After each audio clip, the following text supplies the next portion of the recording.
Welcome, ladies and gents. Welcome to my spoiler review of Prey. If you didn't know, because some people missed it, I reviewed this on Monday in non-spoilers.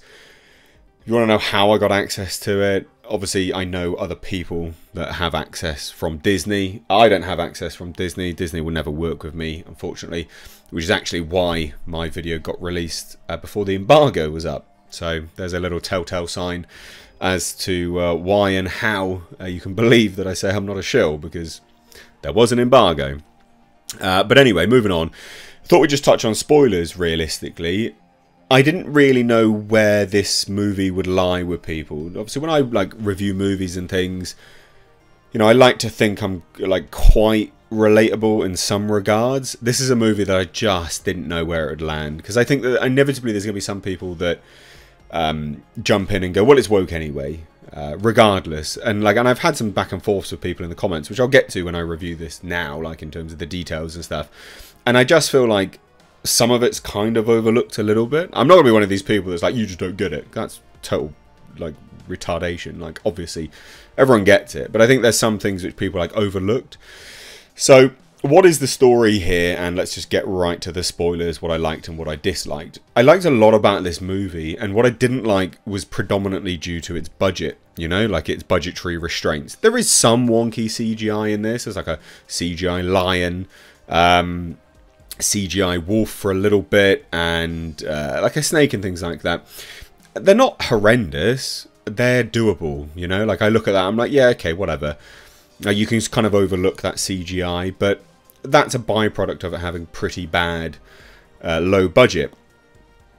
Now, the one thing I had quite a large issue with in this movie is that the Predator's cloak, you can see it, and it has a weird honeycomb effect on it, which I'm guessing is the director's way to explain that it's primitive. Set 300 years before our first encounter in the original movie, so maybe it's that. But I feel like the cloak, it's really difficult to nail the cloak, I think, and in the original they nailed it through its sort of lack of technology, right? The technology that we had back then wasn't that great, but I think that gave us a really good look to the cloak.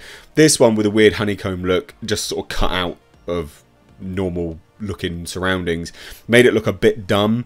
And that's kind of my gripe, but I think, again, that's a CGI budgetary issue as well as a design choice. But I understand why they did it. Now, what's the story? Well, we follow Naru, a female Comanche, who is not trying to become a warrior. She's never asked to become a warrior. She's trying to become a hunter. And she has to, she wants to do a specific trial that the Comanche do, sort of ritualistic hunt. You want to hunt something that's hunting you, basically, was what it is. And she wants to do that because she thinks she's ready. She's seen a sign in the sky, the Firebird. It wasn't actually the Firebird. It was the Predator ship coming down. So we're introduced to this character, and she's not a load of people will just disregard what I'm saying anyway. I don't think she's a perfect character. She's not. And she's not a Mary Sue. Everyone around her is not going, oh, you're amazing, right? She's downtrodden quite a lot in this movie. And she's even beaten up at one point by fellow tribesmen. So I never got the impression she was a Mary Sue, because everyone hates her. She's not well liked, right? And even her brother lies to her. So we watch a few things happen in this movie, and it's all tied to the Predator. So a tribesman gets caught by a lion, but gets released by the lion. Everyone thinks it's a bear, but obviously we find the tracks, and it's very clearly the Predator. So the Predator spooked the lion, which is what made the tribesman get released. And so we follow this sort of journey of her with these men, trying to find what, you know, took down and scared the lion, and also took down the man.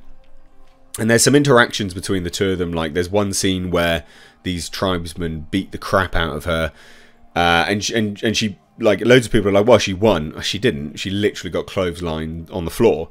And I think it's okay to have a female character that can beat up women. I don't see the issue with that. I've never seen the issue with that. I think it's always at I think the issue lies in the behest of, you know, men, you know, like downtreading men. That's when it becomes gratuitous and pretty frustrating. But there was never a hint of that to me. If anything, it was quite downtrodden women more than anything. But anyway, so we follow her and we follow the Predator. The Predator's really, really interesting in this movie. I think this is one of the best Predators we've had in terms of its athleticism. The suit itself was very mobile, and we see a lot happen with that suit in terms of what it allows him to do. Like, he runs around. There's this great scene where the woman has just witnessed the rest of her tribesmen get brutally slaughtered, and I mean brutally slaughtered. The Predator has such cool weapons in this. He has a combi stick that splits in two. One's a club and one's a spear, and he fucking beats the shit out of these people. Like, the main issue, there was a big video done by the Critical Drinker that was like, oh, she's going to team up, you know, with the Predator against the fur trappers. This Predator kills indiscriminately. He doesn't care. He's not interested. He literally couldn't give a toss. And yeah, you just see that, and it's brutal. So he chops the living crap out of these tribesmen before she manages to run away because she was tied up. And again, you know anything about the honor code, they're not interested unless they have a weapon, etc. And they stuck to that honor code really, really well because she runs away. Enter the scene in the trailer that we see in the grass field where she's pulled down and he goes, oh, I've got him. And she goes, no, he's got us. Manages to pull him down really quickly, and then the spears don't hit this other tribesman's Comanche in the face. They then run away, and this Predator is so quick chasing after him, and he just bathes in this guy's blood. And loads of people will be like, well, she managed to outrun him. Not really. Like, the guy was behind her, she was running forward, and then the Predator took down the guy, literally bathed in his blood, and then chased after her. And yes, there is some plot armor, right? Like, of course there is. Just like there is in Terminator and things like that.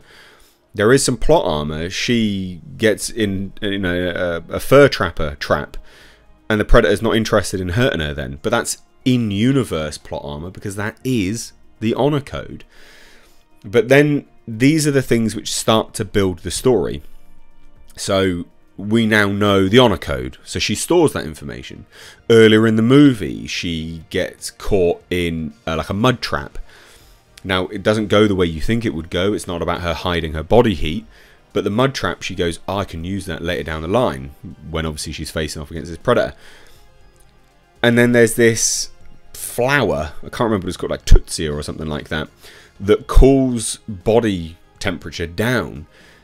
And later in the film we see she gives it to Raphael Adolini, and it cools his body temperature down, and she clocks the fact that the Predator doesn't see him. And so she's like, right, well, I'll remember that as well. And that's after Raphael Adolini teaches her how to use the pistol, the famous pistol from Predator 2. So there's all these circumstantial elements that are picked up through her journey, I guess, where she's not perfect, she is infallible, and then well, she's not infallible, and then, you know, towards the end she's like, right, well, I can use all of this stuff.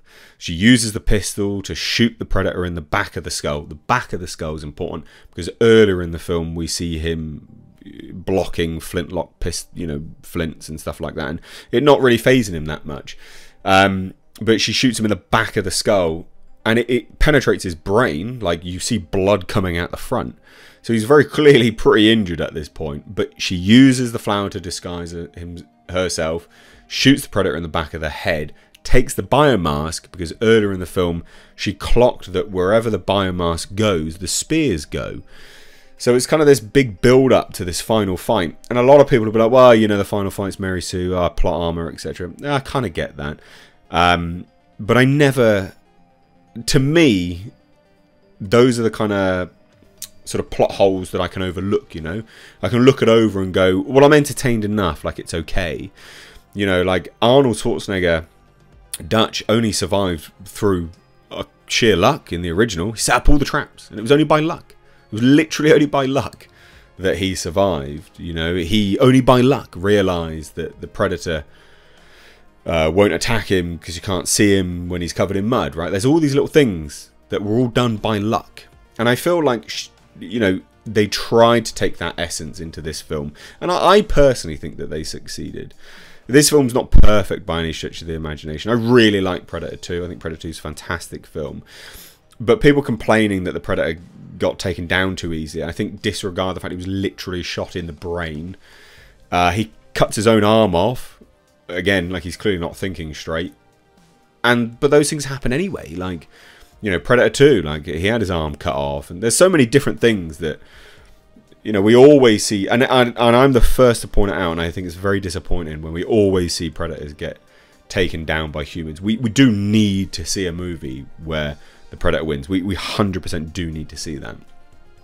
But I think by and large, like, this film takes the essence of a Predator movie, and I think does a really faithful job of it. You know, the honor code stuck to. Loads of people are like, well, it's breaking law because of the Raphael Adolini comic, which is, you know, written by Dark Horse.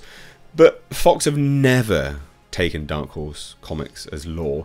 There's Dark Horse comics where they show what the space jockey was in Alien, and it's definitely not an engineer. Like, it's a weird elephantine alien race, right? Like, there's so much stuff from the comics that Fox just doesn't bother listening to. Like, Dutch has a brother that appears in Predator Concrete Jungle, not the game, the original graphic novel, right? And there was like an all-out Predator invasion. There's loads of stuff that are just not taken from the comics. So as much as people are saying, well, it breaks law, it's law that's never been established. And the law which has been established, I think they do a very good job of sticking to, like the honor code. The Predator's gadgets are phenomenal. They use the net gun in this, and it literally cuts a guy into like 1 billion pieces. It is fucking amazing. The Predator is so brutal. He has a guy by the throat up against a tree, and he opens his shield. Now, it's obviously attached to his arm, so he opens his shield up, and it just whoop, decapitates this guy, chops the fucking tree off. And there's such subtle nuance to the Predator actor inside. He's like, huh, like cocks his head like, huh, I wasn't expecting that. There's so much to this. I really, really liked it. Now, the Predator design itself, I've done videos about that. I don't like the redesign idea. I never like it when they redesign it. I just think it's dumb and unnecessary. But again, they barely showed the face in this, right? They just quick glimpses here and there. Very, very quick glimpses. In fact, I'll be really intrigued to see when they release, like, you know, concept artwork of this. Just show us. But, like, all in all, I enjoyed this film. You know, that's as sort of spoilery as possible as I can get into without going beat by beat by beat. You know, the Predator does some great stuff. Like, it kills a snake, kills a wolf, kills a bear. The bear fight is brutal. Like, really brutal. And loads of people are like, whoa, she was chasing after the bear. She was trying to hunt it down. I disagree. Like, I never saw that scene as her actually hunting the bear. Because she's clearly quite shocked when she comes across it, to me. And then she realises she's downwind of the bear. She's like, fuck. So she knows she shouldn't have been there. Like, she's clearly... It's not like she turned up and was like, oh, I'm just going to beat it now. You know, she clearly second guesses herself. Was like, wow, I shouldn't be here. This is going to go really wrong. And it's only by sheer luck. And again, yes, some plot armor, but her dog saves her. The dog is amazing. Doesn't get killed. The dog is amazing in this. And I thought it was CGI from some of the trailers. Nah, perfect. Like, actual real dog. Great. Really, really good. Now, I tried Googling this flower to see if it's real or there was any myth about it or legend. I can't figure it out. So I hope someone in the comments will tell me whether this is a real flower or not that cools your body temperature. Because I'd be curious to know whether that's taken from some myth and legend or is actually real and legit. But all in all, yeah, I enjoyed this film. I thought it was very, very good. I liked it a lot. I'm excited to see where they go with this. The Raphael Adolini pistol sets up the future because that pistol has to make its way back to the Elder in Predator 2, which they do establish in the credits that there's, you know, they are obviously, they are aware of what's happened. And in the credits, right at the very end, after they finished doing cave paintings of the entire plot of the movie, Predator ships come down in cave paintings. So they are setting up a future movie. I stand by what I said about this film. I enjoyed this film. Having now watched the comments come through on my review video, and this is kind of like a discussion spoiler review thing, I'm aware that this will definitely be hit or miss with a lot of people, but I would encourage you to watch it with an open mind. Loads of people have issue with my comparison of Ellen Ripley and Sarah Connor. I disagree that that's a bad comparison. I still think that's a good comparison. But you've got to remember is that you're watching this character's journey, you know, for Ellen Ripley, which is across 2 movies, Sarah Connor across 2 movies, you're watching this Naru's journey in 1 movie. So yes, it is condensed a little bit, but she very clearly learns, and it's not like she doesn't suffer anything. Like, her brother fucking dies, her entire tribe's are like half wiped out, and it, well, not her entire tribe, but like a lot of people are wiped out. And again, yeah, loads of people will be like, well, you know, that's Mary Sue, etc. I don't know, where'd you draw the line at what you consider to be a Mary Sue? She clearly struggles, she clearly learns as she goes along, you know, has learned literally everything that goes along. And yeah, like the final scene where the Predator shoots itself, right? So she sets the biomask up, she shoots, well, basically the final fight is you can find it on YouTube actually. She shoots the Predator in the back of the skull because she's taken the flower. Predator's obviously pretty fucked. They have a massive fight. She rips off one of its mandible teeth, pokes it in its face and stuff like that. She cuts off his own arm, which it looks pretty pissed off about. It's like, oh, fuck's sake, so kind of thing. And then she races forward down through some trees and stuff and sets it up that the Predator's going to walk into the quicksand, the quick mud. And in that same place, she has set up the biomask because she's betting on the Predator coming out with its spear gun, and the laser sight is set up pointing directly at the Predator. So she knows full well that it will shoot her, but the spears will travel around and shoot the Predator in the head. I get that that's kind of dumb, but it is set up through the movie, and loads of people are like, well, Predator's clearly like retarded, like what's wrong with it? It has just been shot in the head. Like, I go back to that, I'm like, it's literally just been shot in the head. And I guess that's why I can reason that that's okay, but I understand that people have a problem with it. I think what irks me about these kind of videos that are divisive is when I like something. So when I dislike something, you all either really like agree with me or you just think I'm an arsehole. But when I like something that's divisive, no one allows me the opportunity just to like it. I get shill comments coming through. Are you taking a paycheck? And it's like, really? Are you that pathetic? So I can reason why I like something, but I'm a shill. You can just come in and go, well, I hate it because it's woke. Not reason anything. Not reason why it's woke. And just come back. It's just, I just don't understand. You know, you either want me to like stuff or you want me to dislike stuff, and you like, or you just want me to be honest, which I am. So it's a difficult one to review because of that fact, I think. But I enjoyed this film. I think you would too. If you have, let me know what you think. Cheers. Take care. Also, ladies and gentlemen, consider checking out my Teespring store. Supporting the channel via this way does go a long way, but also not only that, you do get to wear some awesome merch. These are one-of-a-kind designs designed for me by my graphic designer. We of course have our Clown World line, which is in mugs, hoodies, t-shirts. We've got Space Jeebus, and then for something a little bit different, we of course have right down at the bottom right here, we have our Pulsar GTIR.